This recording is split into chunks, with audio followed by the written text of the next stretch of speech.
এরপরে প্রশ্ন হলো, বান্দার অন্তরে যে খারাপ চিন্তা আসে সে সম্পর্কে কিরামান কাতিবিন কি জানেন কিনা? যদি না জানেন তাহলে তো খারাপ চিন্তাগুলো ফেরেশতারা লেখেন না, সেজন্য হিসাব হবে কিনা? খুব সুন্দর এবং ক্রিটিক্যাল প্রশ্ন।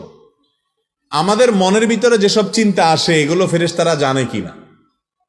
আমাদের মনের খবর আল্লাহ জানে, সেটা তো আমরা জানি। ফেরেশতারা জানে কিনা এটা একটা দরকারি প্রশ্ন।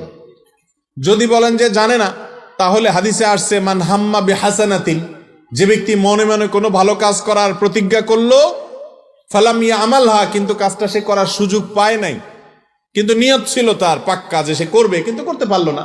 হজ করবে, টাকা টুকা সব জমা দিছে, করোনা এসে গেছে, আর যাইতে পারলো না বেচারা, কিন্তু তার প্রতিজ্ঞা ছিল ঠিক, নিয়ত ছিল খাঁটি, টাকাও দিছে, কিন্তু পারলো না।